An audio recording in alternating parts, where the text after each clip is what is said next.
Brian Bendis scripted the Daredevil story that I painted with him. And what I'll try to do is I'll try to make it so that it is indistinguishable, the writing from the drawing. So it's almost, in my mind, I have to make it so that I almost don't draw distinctions from where one starts and another one begins, even with the lettering. You know, the lettering is a part of the art, you know, the type is part of the image, and the image tells the story. And that's the unique thing about comic books, is they're this fantastic hybrid medium. This is the old Royal typewriter that you saw Ben Urich use in the Daredevil story that I drew with Bendis writing. For a lot of my collage stuff, I save a lot of the things people send me or things that I find, and I end up somehow using it, you know, in my work. David Mack, para quem não sabe, David Mack ele tem uma linha de trabalho que é com fotografia, com composição, né? O trabalho dele é muito envolvendo artes plásticas. Tem design gráfico, mas tem artes plásticas, tem muito ali. Então, esse trabalho de fotografia, de romper a estrutura convencional da página, é característico dele. Foi legal porque quando a gente teve, por exemplo, Electra Assassina, a gente teve a gráfica nova do Demolidor com o Rei do Crime, com Bill Sienkiewicz, a Vice Flirt, né? E o David Mack, ele surge décadas depois, podendo trabalhar isso numa história com um público mais maduro e uma qualidade gráfica muito mais presente, né? E é bacana ver esse processo dele. People send me a lot of things. I get a lot of, this is where I keep all the fan mail. You know, people send little boxes.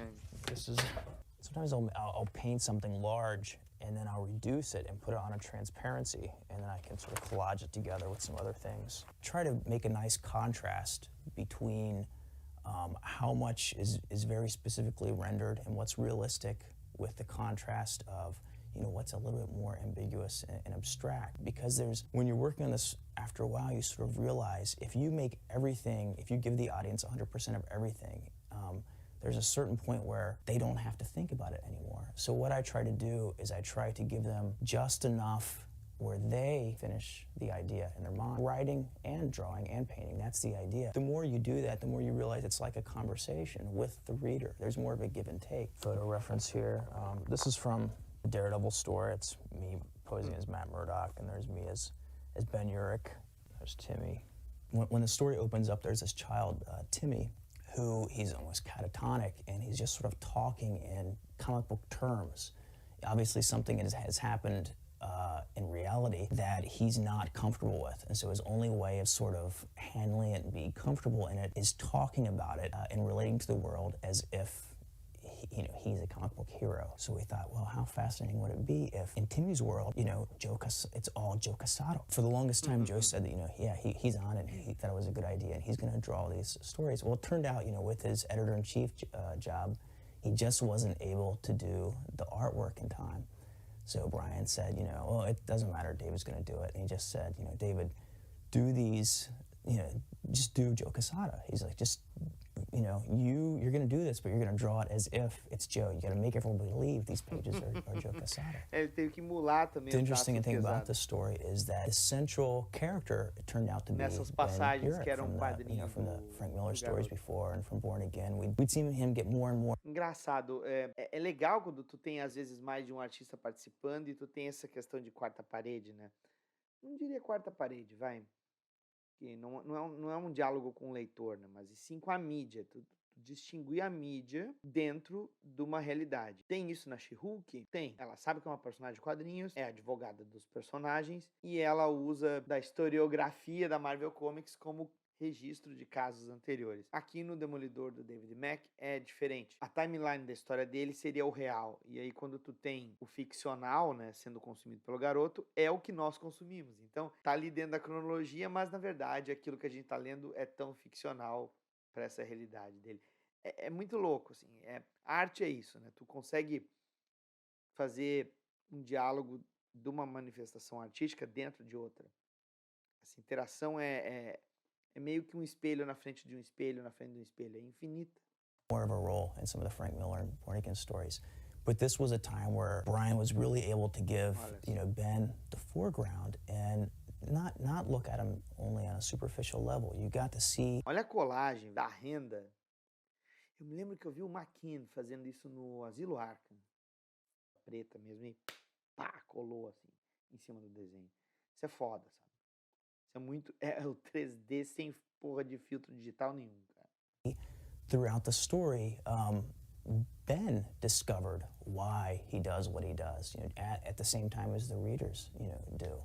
When I'm in the middle of a book, what I'll end up doing is taking all the pages that I've completed so far, and I'll sort of, layer them around, the area that I work. And often I'll pull out some other tables that I'll have here, so I'm able to work on, an entire scene, several pages at one time, and I can see how they fit into the context of the rest of the story. E o Bernie fazia isso aí, não sei se você sabe, quando ele começou a trabalhar, ele vinha de Calgary, né, lá no Canadá, ia para os Estados Unidos, ficava tipo 2 semanas hospedado num hotel perto da Marvel, pegava mais de uma revista para fazer, ficava lá no quartinho de hotel, desenhando as páginas e pendurava as páginas nas portas do roupeiro. Aí de vez em quando ele olhava para ver como é que estava o design geral da história, né? Se a diagramação não se repetia, se não tinha quadros muito parecidos. Aqui, o contexto é mais complexo, porque tu tem todo um trabalho de pintura, diagramação da página, composição das cenas. Então, ele estava vendo se existe uma harmonia estética para tudo. E, realmente, no momento que tu faz o treco parecer 2D, depois fica pintado, uma hora tem colagem, outra hora é só traçado com pintura em aquarela, mistura maluca, né? Então tu precisa manter um senso estético aí também. Deve ser bem complicado.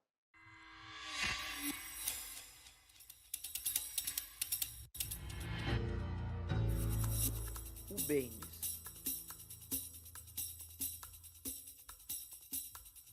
Frank Miller was on Daredevil around the time I was at my most formative and most impressionable age. He was just developing the cinematic style, and I was at this age where I was like craving just that thing. I was looking to be moved by comic art, and I'm coming from a world of George Perez and these other very mainstream but very stylized artists, and Miller's stuff was rougher and angrier, and it was an emotion I wasn't used to getting from a comic book. The issue where Elektra died, 181, which is, probably the best crafted issue, and also there's something that's very hard to do for us comic creators today, which is really keep the element of surprise. Then we were just turning the page, and I'm like, oh my God, she's dead, and I care, and she's really dead. So it was violent, and it was disturbing, and I remember being shocked. I mean, you throw it across the room, like, oh my God, I have to sit down. So yeah, so those were very influential, and that feeling, that Daredevil 181 is what every single comic creator of my generation aspires to do. So anytime I start an issue, I'm like, all right, where's the thing where's the place that Daredevil would least like to be? What's the biggest fear? And that's how we started this whole run that we're on right now, where Daredevil's been outed by the tabloids, because it just seemed to me that Daredevil had been very sloppy with his secret identity. People had read the comic book over the years, even way back in Miller's years. Every time any girl made Google Eyes at Matt, he'd end up telling them he was Daredevil, and it was kind of to the point where it was funny, and then Kingpin found out he was Daredevil, and Foggy knew he was Daredevil, and every girl every year, everyone knew he was Daredevil, and no one was really doing anything about it. Even the Kingpin was going, well, now I got him where I want him. Even I never did anything. And the world's so much more complicated than it was in the 60s. How hard would it be to keep a secret identity? Even think about that. How hard, and you can't, everything a celebrity does, and we all know those tabloid stories are true, everything they do, we find out about everything. There's videotape of everyone doing everything to anybody, right? So I go, here's the story of a modern society superhero. Let's really tell it and see how he deals with it. Let's see where Matt's character is. Esse arco do Bendis com Alex Malive, antes dele teve a queda de Murdoch, teve outras passagens, teve a passagem do Mazzucchelli com Dennis O'Neil, que alguns não gostam, eu acho legal. Mas esse arco do Bendis com o Malive é muito bom. É muito bom.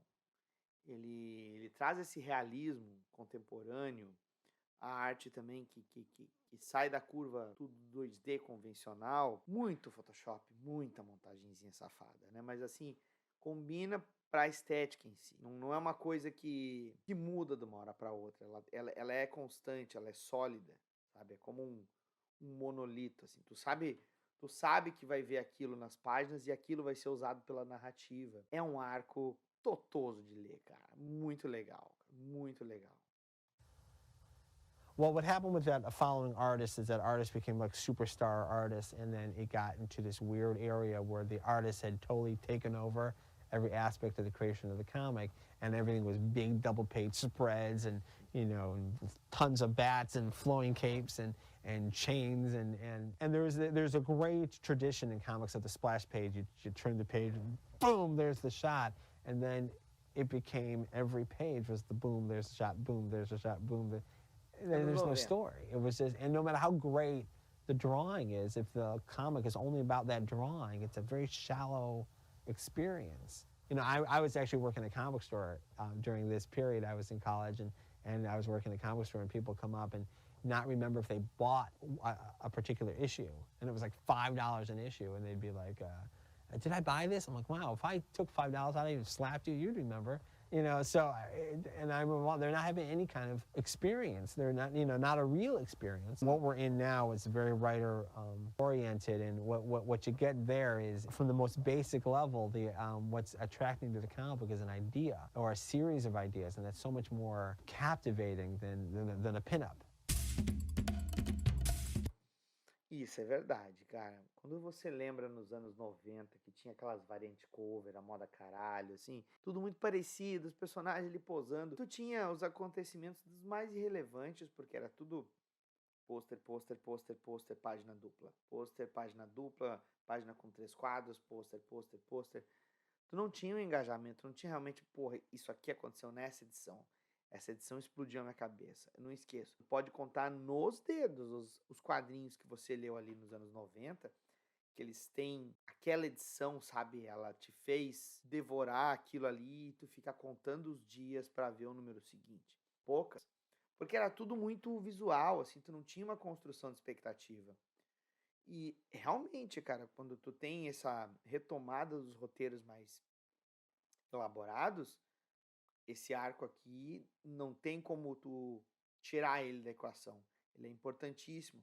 Cada edição tinha uma expectativa. Cada reviravolta do que acontecia, cada construção de trama, tu ficava muito na fissura. Até mesmo depois, quando o Demolidor assume, então, então tá, então, beleza.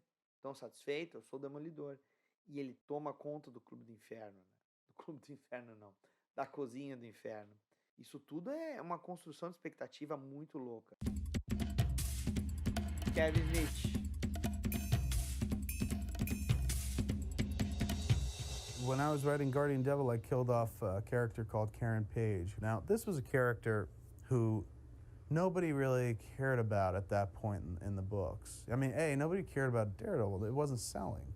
And B, people didn't really care about Karen anymore. Calma aí, né, amigo? Só um pouquinho. Depois do arco do Miller com o Mazzucchelli, né? Sem dúvida, Karen Page ganha uma importância, um peso sentimental tremendo. As pessoas se importam, sim. O que acontece é o que rola depois, que daí tu tem todo o arco ali com a Inocente, e aí entra a Mary Tifoy, de novo interesse amoroso do Matt. O Matt é um galinha, né, velho? Então, coitado da Karen, não tem culpa. You know, Daredevil had affairs, of course, with Elektra and Typhoid Mary and, you know, any number of chicks. He was kind of a pussy hound of sorts in the comics, which was another really kind of interesting aspect of his character that set him apart from most superheroes. So we killed her off, man, and you would have thought that we, you know, killed Christ. It was insane, the kind of reaction people had to it, the bad reaction people had. You know, how dare you kill off a character who's been around longer than you, that character's older than you. And it's like, hey man, nobody, you know, cared about the character lately to begin with. But it proves that you should never go mucking with comics continuity. You know, boy, you tend to tick off people you didn't even know existed. When we were working on Guardian Devil, I had zero interest in touching Elektra. It was bad enough we were touching Daredevil, which, you know, we'd all... That was a dark enough, long enough shadow to kind of work in without having to bring Elektra into it as well. And I felt, too, that Frank had done, you know, the Elektra Lives Again graphic novel, which nobody was ever sure whether it was canon or not, whether it was part of the continuity or not. But in that book, you know, Elektra was very clearly dead. Elektra was Frank's character, unlike, you know, Daredevil or the Kingpin. The kind of interesting backstory or subplot involving his mother, Maggie, you know, who kind of left him as a kid and apparently joined a convent. I mean, that was fantastic to me because, you know, I was raised Catholic. So I was, oh my God, he's more or less, he's a Catholic superhero. You know, he's not a dude going to church every Sunday and whatnot and receiving the host, but had a very, very Catholic streak running through him. But I really appreciated that and played with that a lot more in my storyline, you know, actually putting him into the confessional and whatnot. Really steeped it a bit more in Catholicism because it lent itself to it based on the work that had gone before. And I think the kind of Catholic angst, or the angst that comes along with being Catholic or raised Catholic, was... Como é que é? O Fábio perguntou se aquele filme com Ben Affleck se baseou no run do Kevin Smith. Acho que não. Aquele filme é bizarro demais, né, cara? Ele é uma colagem de coisas que ficam parecendo massa velha, não parece baseado em nada aquilo. Tem uma cena que lembra tal coisa, outra cena que lembra não sei o quê, sei lá, velho. Daredevil, you can't just hold up a picture and get people excited. They have to kind of give it a test drive for themselves. Daredevil has always kind of been the Grateful Dead of comics, right? You know, he's always had hardcore fans who'd follow him everywhere, anywhere, but, you know, he doesn't have the breakthrough playability of the Rolling Stones or the Beatles. Bela definição, né? Isso aqui no Brasil também é bastante visível, né? É lógico, deve ter outros países também que leram todos esses arcos incríveis do personagem, mas aqui no Brasil, pelo próprio trabalho da editora Abril, em ter publicado 2 arcos tão significativos, depois teve todo aquele run da Inocente, e posteriormente com a Panini tendo dado continuidade a ponto do personagem ter até tido uma revista própria. Pode ter sido influência do filme? Pode, mas ele permanece sendo publicado, né? Então, assim, existe um público fiel de fãs do Demolidor. E essa definição do Grateful Dead, né? Ele é o Grateful Dead dos quadrinhos, também é outra frase que eu acho muito definidora pro como o personagem ele tem um público fiel de fãs, mas não é uma banda famosa, né? Então ele usa esse paralelo de música, eles não são famosos como os Beatles ou os Stones, mas o público é fiel, ele vai atrás, ele lê, até o que é ruim. Eu sou fã do Demolidor, mas eu pulo o que é ruim, assim, tento fugir. So I think the movie will definitely break him through into the mainstream, hopefully for better, not for worse, and maybe that'll then bring a bunch of people in the comic books. Vai ter o filme, né? Vai botar ele no mainstream. Não sei se pra melhor ou pra pior. A série ficou meio melhor.